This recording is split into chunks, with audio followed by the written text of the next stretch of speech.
नमस्कार। शाम के 7 बजने वाले खबर दमदार के इस वक्त के बुलेटिन के साथ हाजिर हूं मैं अनुपम। प्रदेश की हर छोटी बड़ी खबरों को लेकर सबसे पहले बात कर रहे हैं इस वक्त की सबसे अहम और बड़ी खबर की। नोएडा अथॉरिटी के सीईओ ने कर्मचारियों को अनोखी सजा दी है। दरअसल आवासीय विभाग के कर्मचारी एक बुजुर्ग दंपत्ति का काम टाल रहे थे। इसी पर सीईओ साहब नाराज हो गए और कर्मचारियों को खड़े होकर काम करने का निर्देश दिया। सीईओ के निर्देश पर आधे घंटे तक कर्मचारियों ने खड़े होकर काम किया। ये तस्वीर आप देखिए। सिस्टम को सुधारने के लिए सीईओ साहब को सबको खड़ा करना पड़ा। नोएडा अथॉरिटी के सीईओ की अनोखी सजा, ये एक्सक्लूसिव तस्वीर इस वक्त हम आपको दिखा रहे हैं। बुजुर्ग दंपत्ति का काम लटकाया था, इसलिए सभी स्टाफ को आधा घंटे तक खड़ा होना पड़ा और खड़े होकर काम को करना पड़ा। यह तस्वीर इस वक्त हम आपको दिखा रहे हैं। न्यूज 18 पर आप एक्सक्लूसिव तस्वीर देख रहे हैं। नोएडा अथॉरिटी के तमाम कर्मचारियों की यह तस्वीर इस वक्त, उन्हें आधा घंटे खड़े होकर काम करना पड़ा। सजा इसलिए मिली क्योंकि बुजुर्ग दंपत्ति का काम लटकाया हुआ था और खड़े होकर काम करने की सजा दी गई। आवासीय विभाग के कर्मचारियों को यह सजा दी गई। यह तस्वीर इस वक्त हम आपको दिखा रहे हैं।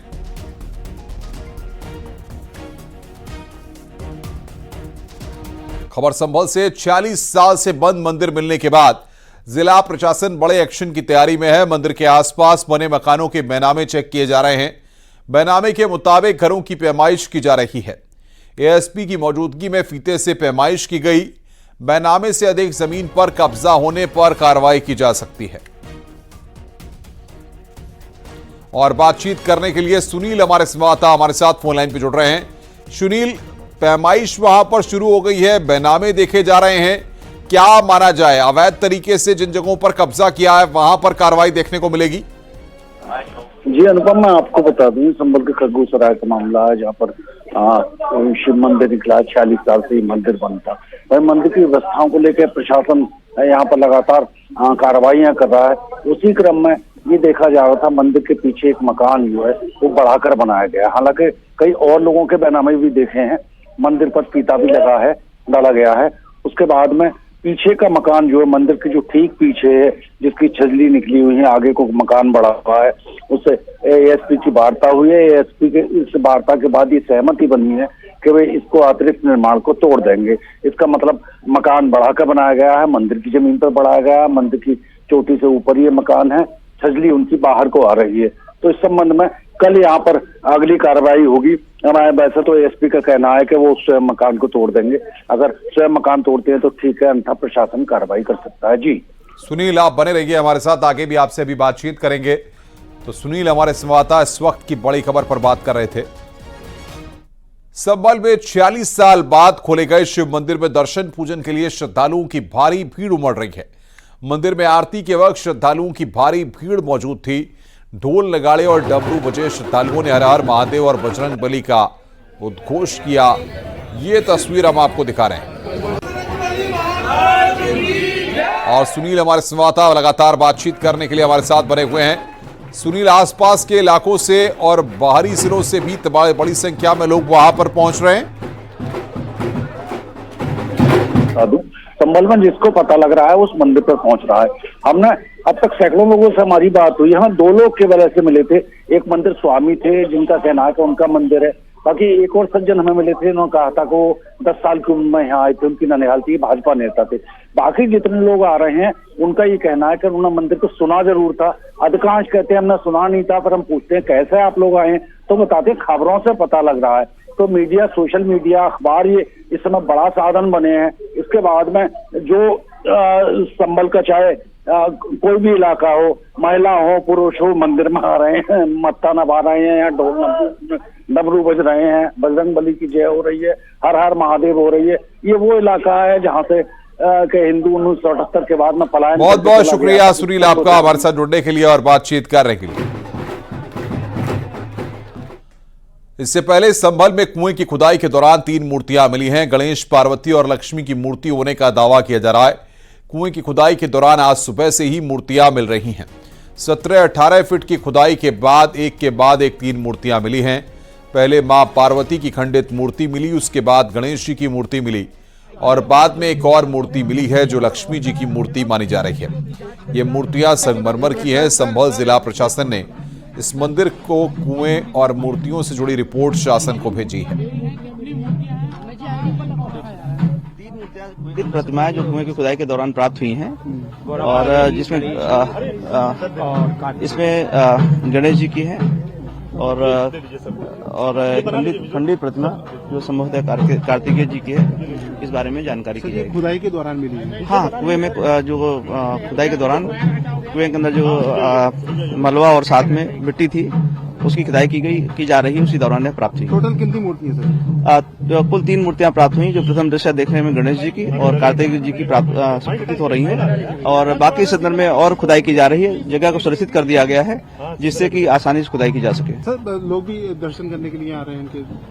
दर्शन करने के लिए काफी लोग आ रहे हैं और जिनको सुरक्षित दर्शन और सुलभ दर्शन कराया जा सके, इसकी व्यवस्था की जा रही है। जो प्राचीन कूप और मंदिर हमें मिला, उसी की खुदाई जारी थी। कल लगभग 10-12 फीट खुदाई हुई थी। आज जब खुदाई की प्रक्रिया आगे बढ़ रही थी तो उसी समय पहले माँ पार्वती जी की जिनका सिर टूटा हुआ है वो मूर्ति मिली और उसके बाद भगवान गणेश की और माँ लक्ष्मी जी की, ये 3 मूर्तियां हमें मिली। विधानसभा में सीएम योगी ने विपक्ष पर बड़ा हमला बोलते हुए कहा कि देश में श्री राम, श्री कृष्ण, बुद्ध की परंपरा रहेगी, बाबर और औरंगजेब की परंपरा नहीं रहेगी। सीएम योगी ने कहा कि मुस्लिम त्योहार के दौरान कोई समस्या नहीं होती, हिंदू पर्व के दौरान कोई समस्या खड़ी करेगा तो सरकार सख्ती से निपटेगी।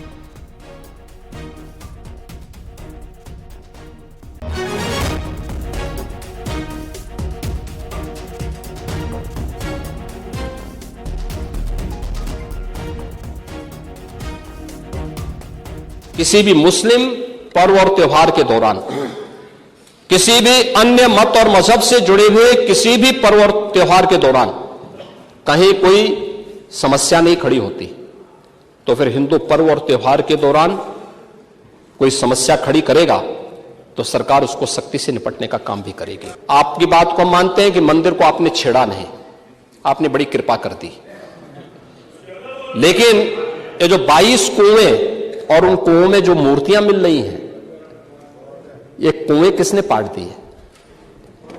ये नोटिस पे क्यों परेशानी हो रही है? आपके सांसद जिनसे आपकी प्रतिद्वंदिता है, मानता हूं, क्योंकि वहां पे आप में तो तुर्क और पठान का विवाद चल रहा है। सकीफुल रहमान बर्क कभी भी अपने को ये नहीं बोलते थे कि मैं भारत का नागरिक हूं, वो तो कहते थे मैं बाबर का संतान हूं, वो बोलते थे। आप भी मानते हो किस बात को? अब आपको तय करना है कि आक्रांताओं को अपना आदर्श मानते हैं या राम, कृष्ण और बुद्ध की परंपरा को अपना आदर्श मानते हैं। भारत के अंदर राम, कृष्ण और बुद्ध की ही परंपरा रहेगी, बाबर और औरंगजेब की परंपरा नहीं रहेगी। उधर संभल में मंदिर मिलने के मामले में अखिलेश यादव का बयान सामने आया। अखिलेश यादव ने कहा कि हम पुरानी बातें खोदने वाले लोग नहीं हैं, कोई सच को नहीं दबा सकता, जो सच है वो सच ही रहेगा, नए रास्ते भविष्य तय करने वाले होने चाहिए। वो ये भी अखिलेश वो कह रहे कि संभल के सच को दबाया जा रहा है। देखिए, कोई सच नहीं दबा सकता, जो सच है वो सच रहेगा। हम लोग पुरानी बातों को नहीं खोदना चाहते हैं, नए रास्ते खोजें, और नए रास्ते खोजने वाले वही हो सकते हैं जो अपना भविष्य कुछ तय करते हों। वो भविष्य जहां पहुंचना चाहते हैं वहां कोई नहीं पहुंचने देगा। कांग्रेस ने यूपी विधानसभा के घेराव का ऐलान किया है। कांग्रेस के प्रदेश अध्यक्ष अजय राय ने कहा कि 18 दिसंबर को विधानसभा का घेराव करेंगे। संभल और बहराइच हिंसा, झांसी अग्निकांड, एनकाउंटर, बिजली निजीकरण को लेकर विधानसभा का घेराव करेंगे।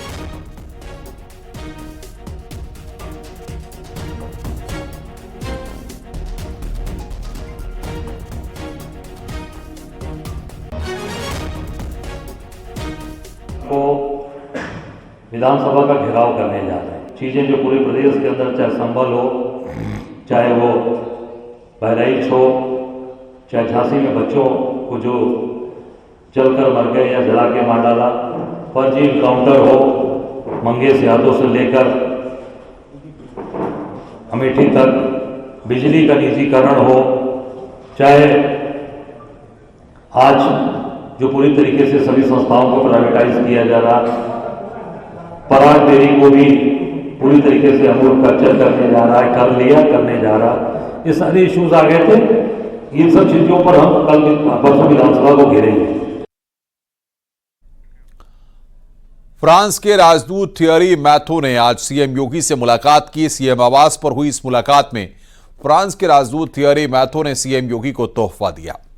मुलाकात के दौरान सीएम योगी ने और फ्रांस के राजदूत ने कई अहम मुद्दों पर बातचीत की है।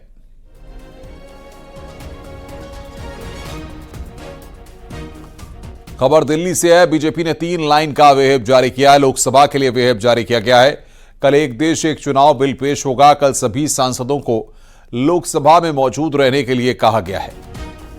तो बीजेपी ने यहां पर व्हिप जारी किया है। बड़ी खबर हम आपको बता रहे हैं, लोकसभा के लिए व्हिप यहां पर जारी किया गया है।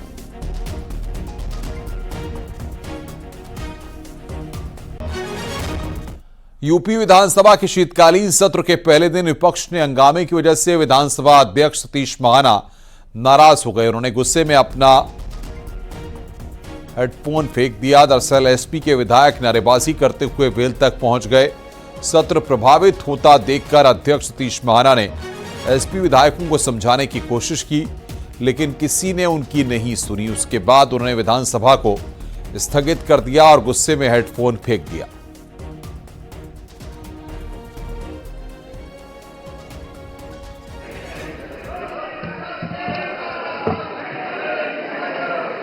चलिए मैं हाउस को 12:20 तक स्थगित करता हूं।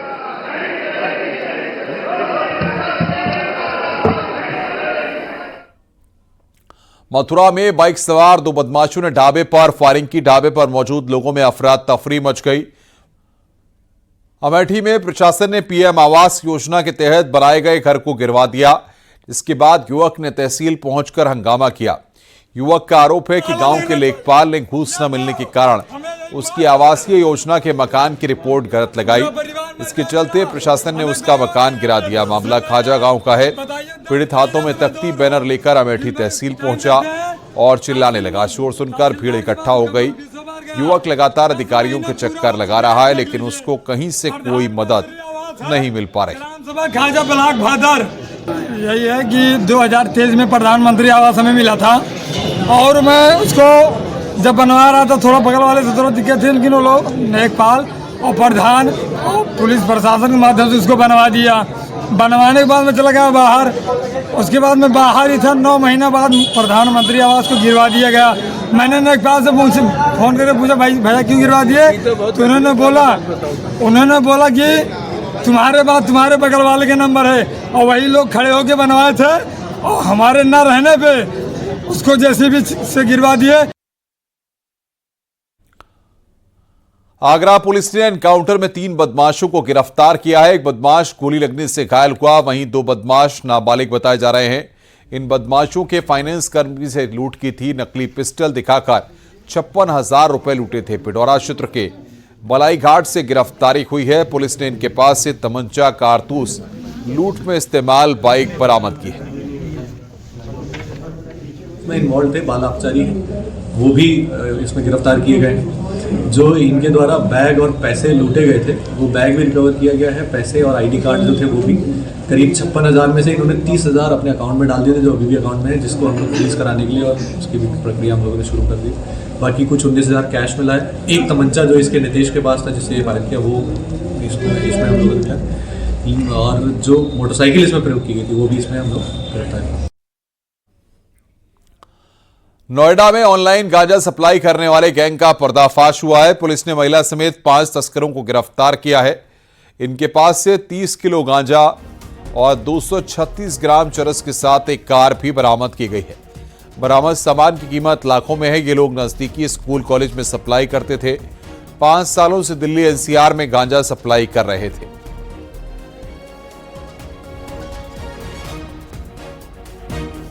टीम और थाना फेज 3 की पुलिस टीम द्वारा एक ऑनलाइन शिलोंग गांजा और चरस बेचने वाली गैंग का पर्दाफाश हुआ है। इसमें टोटल 5 लोगों की गिरफ्तारी सुनिश्चित की गई है, जिसमें 1 महिला और 4 पुरुष शामिल हैं। इनके पास से लगभग 30 किलो शिलोंग गांजा बरामद हुआ है और कुछ 200 ग्राम के ऊपर चरस भी बरामद हुआ है, जिसकी मार्केट की कीमत करीब 15 लाख के ऊपर है।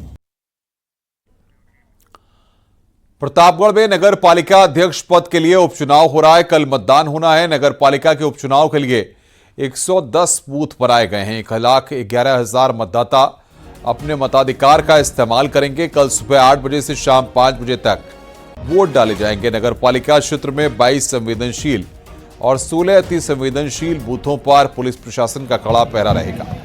पालिका अध्यक्ष पद के लिए 9 प्रत्याशी मैदान में हैं। 19 दिसंबर को वोटों की गिनती होगी। नगर पालिका अध्यक्ष श्री प्रताप के निधन की वजह से उपचुनाव हो रहा है। कल दिनांक 17/12/2024 को नगर पालिका बेल्हा के अध्यक्ष पद के लिए चुनाव निर्धारित है और इसके लिए कुल 110 पोलिंग बूथ बनाए गए हैं, जिसमें कुल 1,11,000 मतदाता जो है पार्टिसिपेट करेंगे और इसके लिए हम लोगों ने इसे सेक्टर और जोन में डिवाइड करके इस पे काम कर रहे हैं। सुरक्षा व्यवस्था के लिए सभी तरह की तैयारियां हो चुकी है। बांग्लादेश में हिंदुओं पर हो रहे अत्याचार के खिलाफ अयोध्या में इंडियन मेडिकल एसोसिएशन ने मौन प्रदर्शन किया। अयोध्या के गांधी पार्क में मौन प्रदर्शन के दौरान आईएमए के सदस्य और डॉक्टर शामिल रहे। प्रदर्शनकारियों ने एसपी सिटी को एक ज्ञापन सौंपा है। भारत सरकार और संयुक्त राष्ट्र संघ से बांग्लादेश में हिंदुओं पर हो रहे अत्याचार को लेकर हस्तक्षेप की मांग की गई है।